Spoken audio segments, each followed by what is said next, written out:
우리는 몇 주에 걸쳐서 마가복음에 나오는 이야기를 쭉 주일날 같이 읽고 또 그 뜻을 깊이 생각해 보았습니다. 오늘은 드디어 예수님께서 많은 기적과 이적을 행하시고 그리고 또 예수님의 가르침을 들은 많은 사람들이 놀라는 그런 일이 있고 나서 고향으로 오시는 그런 사건이 생겼습니다. 오늘날 우리가 예측하고 기대하는 것은 예수님께서 금이 환향을 하시니까 많은 사람들이 예수님을 대대적으로 환대할 것으로 생각을 하는데 우리의 기대 밖으로 예수님은 푸대접을 받습니다. 오죽하면 예수님께서는 옛날부터 예언자는 자기 고향 밖에서만 존경을 받았다라는 속담을 언급을 하셨습니다. 예수님께서 이 나사렛 고향에 오셔서 회당에서 가르치셨더니 많은 사람들이 그 가르침을 직접 들어보고 놀라했습니다. 이건 정말로 권위가 있는 라비의 가르침과 같았고 많은 깨달음이 있었고 또 예수님께서 많은 병자들을 고쳐주셨다라고 기록하고 있습니다. 마을 사람들이 그런 예수가 갖고 있는 특별한 능력을 보지 못해서 그런 것이 아니고 똑같이 다른 사람들과 마찬가지로 그 모든 것을 보았지만은 그러나 마을 사람들, 고향 사람들은 예수님에 대해서 열린 마음을 갖지 않았던 것 같습니다. 도리어 예수에 대해서 온갖 비난을 합니다. 이 사람은 마리아의 아들이 아니냐? 이 사람은 목수가 아니냐? 이 말을 우리는 그냥 평범한 사실을 이렇게 이야기하는 것으로 받아들일지 모르지만은 당시의 풍습을 우리가 생각해 보면은 이 사람이 마리아의 아들이 아니냐라는 말은 저 사람은 애비도 없는 자식이다라는 뜻이고 또 목수가 아니냐라는 말은 가르칠 자격도 없고 변변의 교육도 받지 않은 나비가 아닌 사람이다라는 굉장히 경멸하는 그런 내용이 담겨 있는 것이었습니다. 예수님의 능력은 분명히 목도하고 그 모든 것을 경험했지만 그 마음에 무엇인가 장벽이 있어서 믿음에까지 도달하지 못하는 그런 안타까운 상황을 우리가 보게 됩니다. 예수에 대해서 잘 알고 있지만 그러나 그것이 믿음으로 발전하지 못했던 것이죠. 5절을 보니까 예수님께서는 몇몇 사람들을 고쳐주신 것 밖에는 거기에서는 아무 기적을 행할 수 없었다 이렇게 기록합니다. 그러니까 그 가운데도 몇몇 사람들은 믿어서 또 기적을 체험한 사람은 있었다는 뜻이 되겠죠. 예수님께서는 그들 대다수가 믿지 않는 것에 놀라셨다 이렇게 말씀합니다. 당연히 믿음의 단계까지 나아가야 되는데 그렇지 않은 것에 예수님께서는 깜짝 놀라셨다 이렇게 말씀하고 있습니다. 여기까지가 오늘 우리가 읽은 부분의 앞부분의 이야기입니다. 그리고 나서 뒷부분은 조금 이제 분위기가 다르게 전개되면서 새로운 이야기가 시작이 됩니다. 예수님께서는 12제자들을 부르셔서 그들을 둘씩 짝을 지으시고 전도하러 파송을 보내는 그 내용이 나옵니다. 예수님께서는 그들에게 말하기를 지팡이 하나만 갖고 빵이나 돈이나 혹은 여분의 신발이나 옷도 갖고 다니지 말고 어느 마을에 가든지 그 집이 누추하던 좁든 처음 방문하는 집에서 머물러서 그 마을에서 복음을 전하고 그 일이 마치면 또 다른 마을로 가라 이런 지시를 하시는 것이죠. 당시에 지팡이는 특별히 그 맹수들을 쫓기 위해서 여행하는 사람들이 꼭 갖고 다녔던 것이라고 합니다. 그러니까 최소 한도의 자기의 그 생명을 지킬 수 있는 것만 갖추고 나머지는 전부 하나님께 맡기고 상황에 맡기고 복음 전파에 힘쓰라라는 그런 내용이 되겠죠. 하나님의 인도하심에 전적으로 의존하고 사람의 뭐 계획이나 사람의 준비에 너무 의존하지 말라, 이런 명령이 되겠습니다.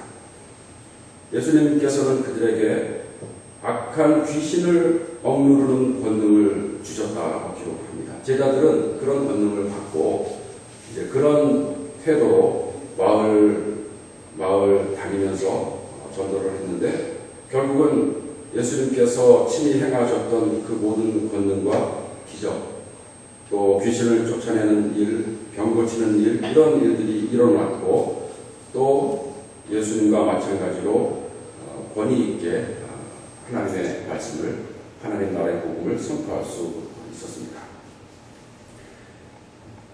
제자들이 그들의 능력이나 그들의 어떤 실력을 갖고 이런 엄청난 일을 행한 것이 아니고, 예수님께서 부여하신 그 권능을 갖고 예수님으로부터 위임받은 그 권한을 갖고 이 모든 것을 행할 수 있었다는 것이 굉장히 중요한 것 같습니다.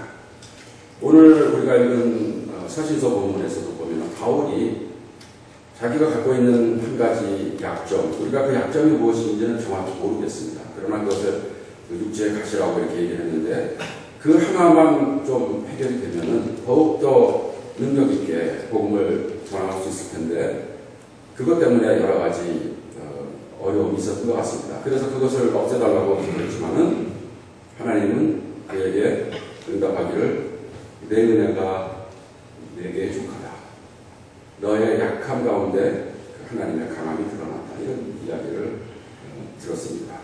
그래서 바울은 결국 자신은 약하고 자신은 부족함이 많지만은 그러나 그 일을 통해서 하나님의 위대하심이 더욱더 드러난다는 마음 갖고 기쁘게 그 고통을 다 받아들인다, 이렇게 고백을 하고 있습니다.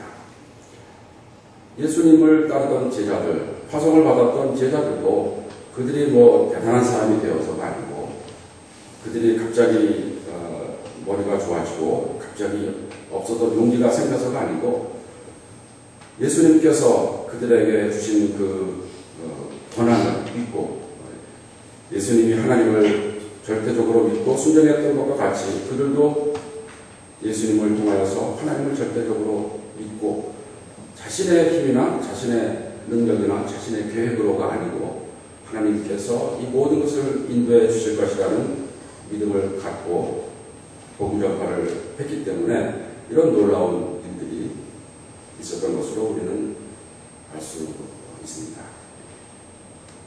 그런데 왜 고향 사람들은 그런 단계까지 도달하지 못했을까요? 어떻게 보면 고향 사람들이 조금 더 먼저 예수님을 믿을 수도 있을 것 같은데 왜 그들이 예수님을 믿지 못했을까요? 여러분들은 어떻게 생각을 하십니까?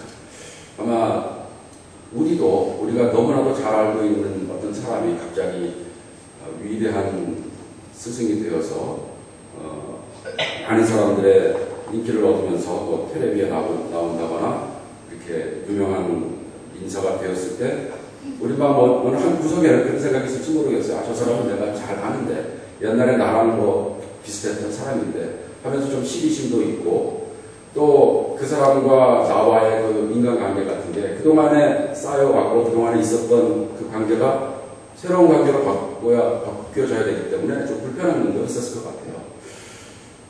어떻게 보면 우리가 너무나도 익숙하고 우리가 몸에 배인 이런 생각과 행동들, 습관들을 바꾸는 것이 이 세상에 어떤 것보다 더 힘든 것 아닌가 생각합니다. 우리의 고정관념, 우리가 익숙하게 생각하는 그 판단들, 도덕적인 생각들, 가치관, 이런 것들을 우리가 쉽게 바꿀 수 없는 것이죠. 예수님의 고향 사람들이 당면했던 문제는 바로 그런 것이었던 것 같아요. 너무나도 익숙해 보이는 그 얼굴, 그 예수라는 분이 그렇게 대단한 진리를 전파하는 것이 굉장히 어색했던 것 같습니다. 그래서 다른 마을 사람들은 예수님의 능력을 통해서 많은 그 기적도 체험하고 병고침을 받는 사람도 많고, 또 심지어는 제자들이 되기도 했지만은, 그러나 그 마을 사람들은 그런 경험도 하지 못했던 것입니다. 그들의 오래된 습관을 우리들은 어둠의 생활이라고 비유적으로 말할 수 있을 것 같습니다. 성경을 보면은 복음을 빛으로 비유하고 그리고 이 세상의 세상을 어둠으로 비유하는 경우가 많이 있습니다. 요한복음 1장을 보면은 참 빛이 이 세상에 와서 모든 사람을 비추었다. 이렇게 말씀을 하고 있고, 그렇지만 세상은 그를 알아보지도 못했고 자신들의 어두운 행실이 드러날까봐 그 빛을 배척했다. 이렇게 나와 있습니다. 어둠에 익숙한 생활, 너무나도 오랫동안 어둠 속에서 살다 보니까 그것이 자연스러운 것으로 여겨졌던 것이죠. 깊은 동굴에 오랫동안 사는 동물들은 그 시각이 폐화되지 않습니까?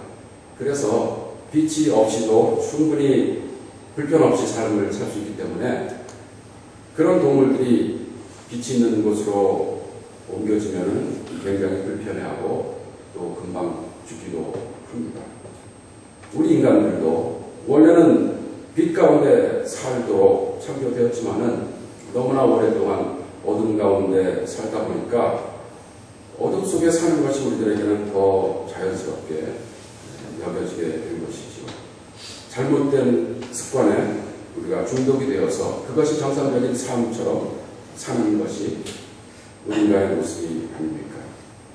우리가 굳이 원죄 교리를 언급할 필요도 없이 우리들은 인류의 역사를 통해서 볼 때, 또 우리 각자 자신의 삶을 통해서 볼 때 우리가 얼마나 죄의 영향을 많이 받고 사는지, 우리가 무엇이 참이고 무엇이 진리이고 무엇이 순수한 것인지를 잘 알지도 못할 뿐더러 우리가 안다 하더라도 그것들을 추구하는 삶을 제대로 살지 못한다는 것을 우리 모두 뼈저리게 느끼지 않습니까?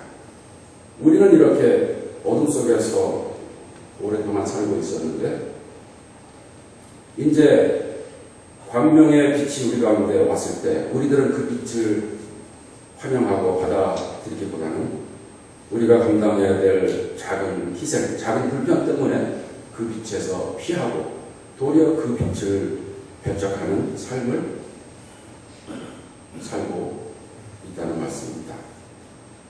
예수의 고향 사람들뿐이 아니고 예수를 믿는다라고 말하는 많은 사람들도 사실 예수가 나에게 불편을 끼치지 않는 정도까지는 예수를 따르지만은, 그러나 나의 삶이 예수가 대변하는 진리 때문에 나의 삶이 불편해지고 나의 삶에 도전이 오고 나의 삶에 위기가 온다면은 거기까지는 노 땡큐라고 말하고 점잖게 물타리를 치는 그런 기독교인들이 많이 있습니다. 안타까운 것은 그들이 이 세상의 관점에서 보면은 나름대로 보신을 하고 자기 자신의 손해를 최소화하는 큰 특권을 누리는지는 모르겠지만은, 그러나 하나님의 입장에서 보면은 믿음을 통하여서 열려지는 새로운 세계에 대해서 너무나도 무지하고 그리고 버림받은 삶을 사는 것입니다. 진정으로 복음을 이해하고 하나님을 믿는 사람들은 무엇을 믿는 것이 더 좋은 선택인지를 분명히 해야만 합니다. 예수님께서는 우리들에게 너희가 두 주인을 섬길 수 없다고 거듭 말씀하십니다.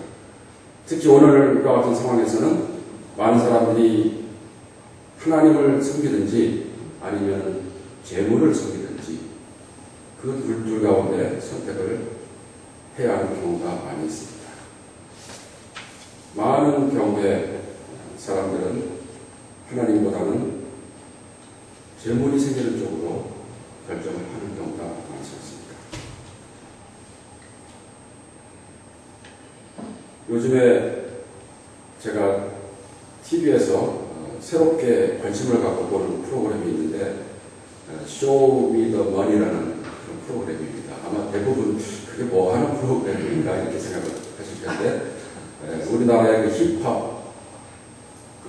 하는 사람들이 와서 그 랩을 하면서 경연을 해서 그 랩을 잘하는 사람을 뽑는 프로그램인데, 그저께인가요? 시즌 4의 두 번째 시간에 나온 가수 중에 한 사람 중에서 베이직이라는 그 래퍼가 있었습니다. 저는 뭐 랩에 대해서는 무지하기 때문에 처음 듣고 또 처음 접해보는데 의외로 굉장히 이 랩 뮤직이 재미가 있더라고요. 그래서 며칠 동안 계속 랩 뮤직을 많이 들었는데, 그 이유는 나름대로 그 안에 많은 그 스토리들을 담을 수가 있고 이야기를 담을 수 있고, 그리고 또 굉장히 어떤 내용을 담느냐에 따라서 깊은 이야기도 할 수 있는 것 같습니다. 물론 욕을 많이 하고 너무나도 좀 반항적인 그런 게 있는데, 그러나 또 새겨서 들으면 그 가운데도 많은 메시지가 있는데요. 그 베이직이라는 사람이 출연을 해서 심사위원들 앞에서 노래를 하는데, 랩을 하는데 다들 사람들이 긴장을 하고 놀라는 거예요. 그 이유는 그 베이직이라는 사람은 우리나라 랩의 역사에 있어서 굉장히 신화적인 존재였다고 합니다.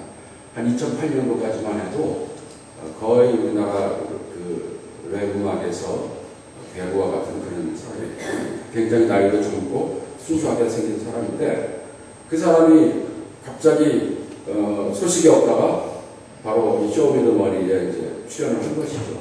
그래서 심사위원들이 그 사람에게 물어봤습니다. 당신 그동안 어디에 가 있었습니까? 그랬더니 얘기하기를 랩을 계속 하고 싶었는데 그 길이 하도 힘들어서 취직을 해서 직장 생활을 그동안 했습니다. 그러면서 얘기하기를 이상하게도 나를 가장 사랑하는 사람이 내가 제일 좋아하는 것을 하는 것을 제일 싫어하더라고 얘기를 하던 거예요. 얼마 전에도 제가 거창고등학교 그 교훈을 통해서 이렇게 말씀을 드렸지만은 이게 어떻게 보면 인지상정인지 모르겠어요. 결혼을 해서 아기가 있고 그런 상황에서 당시에는 아직도 랩을 부르면서 이렇게 가수로서 성공하는 것은 상상을 하기 힘든 시절이었습니다. 그런데 이제 시간이 지나고 나서 보니까 어렵지만은 그 길을 계속 가진 친구들은 굉장히 또 유명해지기도 하고 돈을 벌기도 하고, 무엇보다도 자기 가슴속에 이 힙합에 대한 열정을 도저히 끌 수가 없어서 뒤늦게라도 지금 다시 자기가 정말 마음속으로 하고 싶은 것을 하기 위해서 용기를 내어서 나왔다고 얘기를 하는 것이었어요. 그래서 심사위원이 그러면 사표를 냈으니까 뭘 그런가? 그랬더니 사표를 냈대요. 그런데 아직 수리가 안 됐대요. 그러나 자기가 여기서 떨어져도 다시 직장으로 가지는 않고 자기가 정말 좋아하는 이 랩을 부르면서 음악 활동을 하겠다고 이야기를 하는 것을 들었습니다. 뭐 반드시 랩이 좋다는 건 아니고요. 우리가 살아가면서 정말 내가 마음속으로 내가 다른 이것저것 계산하지 않고 특별히 얼마나 돈이 걸리는가, 얼마나 내가 편한 생활을 할 것인가, 그런 것을 생각하지 않고 내가 정말 좋아하는 일을 하면서 사는 삶, 그것이 우리 인간이 살아야 될 당연한 삶의 모습이 아닙니까? 그죠? 물론 상황이 항상 그런 것을 허락하는 것은 아니지만은, 그러나 웬만하면은 대부분의 경우에는 사실 우리가 정말 좋아하고 소중하게 생각하는 것을 추구하면서 보람있게 삶을 사는 것, 그것이 바로 올바른 세상의 모습이라고 생각이 되고, 그것이 하나님께서 원하시는 이 세상의 모습일 것입니다. 그러나 세상에 많은 사람들은 그런 삶을 모르고, 그런 삶의 어떤 맛도 모르고 그런 삶을 살려고 하는 사람들을 손가락질하면서 살아가고 있습니다. 예수님을 따랐던 제자들은 아마 당시 많은 사람들에게 손가락질을 당했을지 모르겠어요. 그러나 그들이 한 걸음 한 걸음 예수님의 제자에 되는 삶을 살아가면서 그것이 얼마나 행복한 삶인지, 내가 작은 것을 잃었지만은 큰 것을 얻었다는 것을 깨닫게 되면서 그들은 더욱더 확신을 갖고 복음 전파자로서의 삶을 충실하게 살 수 있었던 것입니다. 그들은 예수님께서는 폭풍을 잔잔케 하시는 것처럼 창조된 온 세계를 통치하는 왕이시고, 또 병을 앓던 사람을 고치시고 죽은 소녀를 일으키신 것처럼 우리의 생명과 죽음의 모든 영역을 주관하시는 왕이시고, 귀신을 쫓아내는 것을 보면서 예수님은 영적인 영역의 왕이시는 것을 느끼고 믿을 수 있었습니다. 바로 이분을 믿고 이분에게 절대적인 순종을 하는 삶이 아무리 이 세상에서 고통과 어려움이 있다고 할지라도 그것이 진정으로 올바른 삶이라는 생각을 그들은 하였고, 대부분의 제자들은 결국은 순교를 통하여서 그들이 믿는 진리를 끝까지 지켜왔던 것입니다. 오늘날 우리들에게 이 제자들의 모습은 큰 귀감이 됩니다. 우리가 믿는 진리, 우리가 발견한 이 빛은 우리 스스로 간직하기에는 너무나도 엄청나고 너무나도 소중합니다. 예수님께서 제자들을 줄씩 짝지어서 이 마을 저 마을로 보내시면서 빛의 복음을 전하라고 말씀하신 것처럼 예수님은 오늘날도 우리 믿는 자들에게 이 어두운 세상에 가서 빛을 전파하라고 말씀을 하고 계십니다. 옛날에는 전도 혹은 선교하면은 먼 나라에 가서 혹은 예수님을 모르는 마을로 가서 전도지를 나눠주면서 이렇게 예수님이 이런 분입니다, 또 성경을 이렇게 주고 이런 것이 전도라고 이제 생각을 했습니다. 그러나 오늘날은 상황이 많이 달라졌습니다. 더 이상 선교의 중심, 센터라는 개념이 없어졌습니다. 세계 곳곳이 다 센터가 되었죠. 그리고 우리가 사는 삶의 구석구석에 이미 복음은 많이 노출이 되어 있습니다. 오늘날 선교와 전도의 사명은 예를 들어서 소금이나 누룩이 없는 곳에 소금을 갖다 놓고 누룩을 갖다 놓는 그런 일을 하는 게 아니고, 이것저것에 이미 가 있는 소금과 누룩이 그 본래의 역할을 하도록 하는 것, 그것이 진정한 선교의 도전이고 사명이라고 생각이 됩니다. 다시 말하면은 새로운 지역에 누가 가서 선교를 하고 또 선교사가 되기로 결심을 해서 많은 희생을 하고 다른 지역에 가서 하는 선교보다는 이미 우리가 살고 있는 삶의 현장에서 내가 더욱더 소금의 짠맛을 내고 누룩과 같이 내 주위에 있는 환경을 변화시키는 삶을 살아가는 것, 그것이 우리가 더욱더 집중해야 할 선교의 모습이라는 사실입니다. 옛날에 예수님께서는 제자들에게 전대도 갖지 말고 빵도 갖지 말고 마을을 돌아다니면서 전도하라고 말씀하셨지만은 이 말씀을 너무나도 문자적으로 믿고 이대로 오늘날 전도를 하여서는 안 되겠죠. 그러나 우리에게 전도하라라는 그 명령은 어느 때보다도 더 중요하고 더 유효합니다. 전도의 사명을 회피하면서 기독교인으로 계속 오래오래 살 수 있다는 오해를 여러분들 떨쳐버리시기 바랍니다.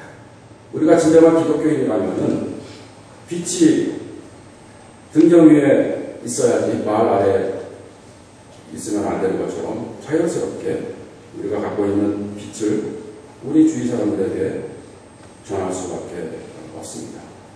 이것은 우리들에게 주는 예수님의 명령이기도 하지만 예수님께서 우리에게 주는 축복이고 특권이기도 합니다.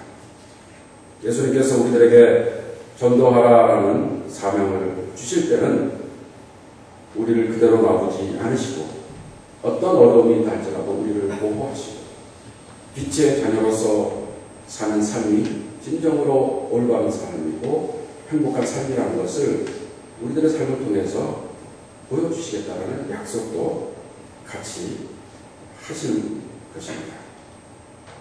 우리가 눈앞에 난관과 어려움 때문에 쉽게 포기를 해서 큰일을 그치는 경우가 많이 있습니다. 우리는 기회가 있든지 없든지 최선을 다해서 우리들의 말로 또 우리들의 행동으로 전도하는 데 힘써야 하겠습니다. 미국의 성공회 어떤 여성 교인이 서점에서 일을 하는데 평소에 자주 오던 그 고객 한 사람이 어느 날 심각한 모습으로 와서 이 서점 점원에게 물어봤다고 합니다. 내가 예수에 관해서 좀 더 알고 싶습니다. 이 사람은 그 사람에게 어떤 말을 해줬을까요? 이 사람은 따라오라고 하더니 2층으로 가서 종교 서적이 있는 서가로 안내하고 여기 있는 책을 읽어보세요라고 얘기를 했다고 합니다. 아마 이 사람도 그 고객이 책을 찾기 위해서 온 게 아니고 정말 인생에 참된 진리를 찾기 위해서 그 사람이 기독교에 있는 것을 알고 그것에 대해서 궁금하게 생각하여서 물어봤지만은 성공의 교인이었던 이 사람은 전도하는 것이 굉장히 어색하고 부담이 되기 때문에 그것을 마다하고 책을 소개시켜줬던 것이죠. 혹시 여러분들은 이와 비슷한 그런 경험을 하시지 않으셨는지요? 여러분들이 교회 다닌다는 이야기 듣고 교회에 대해서 조금 더 관심이 있고 또 물어보고 그럴 경우에 여러분들이 이게 지금 기회다라고 생각을 해서 복음에 대해서 더 깊게 이야기를 하시기보다는 요즘 크로 기독교인들이 비난도 많이 받고 하는데 같이 거들어서 기독교를 비난하면서 그 자신의 그 어색한 순간을 모면하려고 하는 그런 부끄러운 행동을 하는 교회는 없는지 모르겠습니다. 실제로 우리 주위에는 많은 사람들이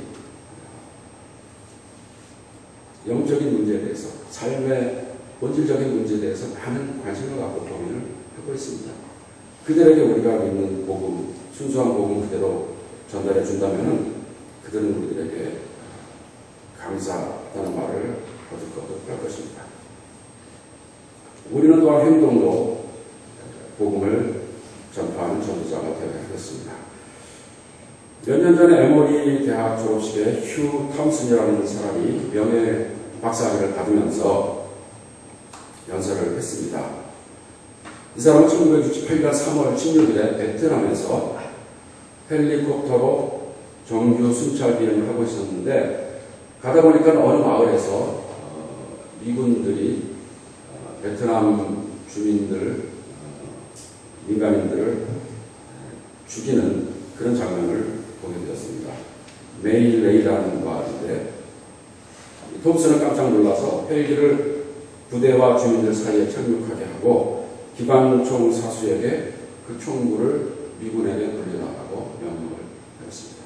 그래서 결국 수십 명의 무고한 생명이 목숨을 건졌습니다. 이 톰슨이라는 사람은 나중에 군법에 의해 회부될 뻔하였지만 그러나 결국 30년 후에 육군은 그에게 훈장을 수여했다고 합니다. 그런 상황에서 톰슨은 어떻게 그런 판단을 할 수 있었을까요? 정말 쉽지 않죠. 전쟁이라는 특별한 상황에서 잘못하면은 명령 불복종이 되고 또 예를 들어서 적군이 숨어 있다가 기습을 할 수도 있고 여러 가지 생각이 있습니다. 이것저것 생각하다 보면은 괜히 내가 이런 난처한데 전혀 하기보다는 저 사람들하고 나는 아무 상관없으니까 그냥 눈 감아 보자라는 그런 판단을 할 수도 있었을 것입니다. 그러나 톰슨은 그 순간에 마음속에 바로 이 구절이 생각이 났다고 합니다. 다른 사람이 너에게 해주기를 바라는 것처럼 다른 사람에게 베풀어 주어라.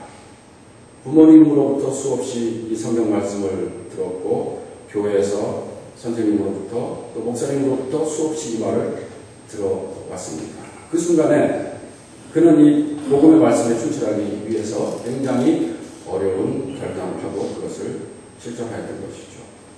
먼 훗날 지나보니까 그것이야말로 정말 잘한 행동이었다는 것을 깨닫게 되었습니다. 명예박사 학위식에 참여했던 대부분의 학생들은 잡담을 하고 딴전을 피다가 이분이 자신의 이야기를 할 때 다들 경청을 하고 존경을 표시했다고 합니다.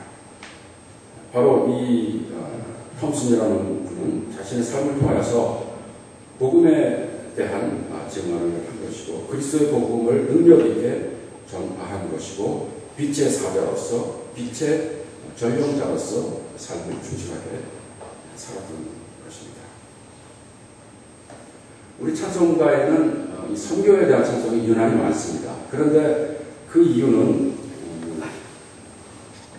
1980년대 중반부터 1900년대 초반까지가 그러니까 지금부터 한 100년에서 150년 이전 그때가 굉장히 교회에서 전도 열풍이 있었던 때입니다. 영국과 미국 교회에서 그 선교에 대한 열풍이 있었는데 그 덕에 우리도 사실은 기독교인이 되지 않았습니까? 그런 분위기를 반영해서 많은 분들이 이제 그 지역에서는 부흥회를 하기도 하고 또 해외로 선교사들이 많이 파송이 되어 있습니다. 그래서 이때 나온 찬송가 대부분을 보면 굉장히 아주 활기차고 또 의욕에 찬 선교에 대한 열망이 담겨 있는 것을 볼 수 있습니다. 빛의 사자들이여라는 찬송을 보면은 우리가 잘 아는 찬송이죠. 빛의 사자들이여 어서 가서 어둠을 물리치고 주의 진리 모르는 백성에게 복음의 빛 비춰라. 이런 말씀인데요. 조금 더 생생하게 그 내용을 알아보려고 제가 그 영어 가사를 봤더니 조금 더 구체적으로 이렇게 나와 있습니다. 빛의 전령자들이여 신속하게 서둘러서 나가서 어둠의 쇠사슬을 깨어 버리십시오. 세상 사람들은 아직도 진리가 무엇인지 모른 채 헤매고 있으니 빨리 진리의 빛을 세상에 비치십시오. 하나님이 주시는 능력으로 하나님의 일을 하십시오. 하나님이 여러분과 함께 하실 것입니다. 모든 사람에게 하나님의 사랑을 전하십시오. 진리의 빛을 비추십시오. 빛의 전령자들이여 복음의 밝은 방채가 빛나게 하십시오. 죄의 밤을 멈추고 광명이 도래하게 하십시오. 빛의 사자들이여 소리르십시오. 이렇게 노래하고 있습니다. 우리가 잘 아는 또 다른 찬송 516장 혹시 무슨 찬송인지 아시나요? 옳은 길 따라가 의의 길을 그 찬송인데 이 찬송도 영어 가사는 정말로 굉장히 느낌이 다릅니다. 옳은 길 따라가 의의 길을 세계 만민이 의의 길 이렇게 번역이 되었지만 원래 가사는 우리는 온 나라에 전하고 싶은 이야기가 있습니다. 이렇게 시작합니다. We have a story to tell to the nations 이렇게 되는데 온 만민에게 전해줄 이야기가 있네. 옳은 것을 추구하는 마음, 진리와 자비, 평화와 광명에 대한 이야기를 온 세상에 해주고 싶네. 여러분들은 마음을 열고 주님을 바라보십시오. 악을 정복하고 창과 칼을 부셔버릴 그 노래를 들려드리겠습니다. 우리 모두를 다스리고 우리를 구원하기 위해서 아들을 보내시고 하나님이 사람이심을 보여주신 그 일에 대해서 여러분에게 알려주고 싶습니다. 우리가 겪는 슬픔을 몸소 다 겪으시고 세상 모든 사람들이 하나님의 진리로 올 수 있도록 하는 그 말씀을 전하겠습니다. 어둠이 걷히고 새벽이 오고 곧 대낮이 될 것입니다. 하나님의 위대한 나라가 이 땅에 올 것입니다. 사랑과 광명의 나라가 올 것입니다. 이런 가사입니다. 선교사들은 이런 열망을 갖고 이 진리의 빛, 진리의 복음을 그들만이 간직하는 것이 아니고 이 세상 사람들에게 삶으로서, 또 말로서 전해야 되겠다는 확신을 갖고 헌신하는 삶을 살았기에 우리가 오늘 이렇게 기독교인이 될 수 있었던 것입니다. 저는 빛이 어둠을 쫓아내는 그 장면을 나름대로 가장 생생하게 생각할 수 있는 것은 바로 새벽이 오는 그 장면입니다. 그런데 그냥 내가 나의 이 관점에서 새벽이 오는 것이 아니고 한번 지구 밖에서 그 새벽이 오면서 어둠이 밤이 없어지는 그 장면을 한번 생각을 해봅시다. 어떤 한 그 라인이 있어서 그 라인에 따라서 계속해서 새벽이 오고 어둠이 없어지는 그 장면이 생각이 날 것입니다. 얼마나 빠른 속도로 어둠이 없어지고 새벽이 오는 겁니까? 그 새벽이 오는 것을 어느 누구도 막을 수 없습니다. 위대한 위력으로 오는 그 광명, 그 새벽을 어둠은 결코 감당할 수 없습니다. 하나님께서는 우리에게 바로 새벽을 깨우는 빛의 사자가 되라는 사명을 오늘 이 시간 주시는 것입니다.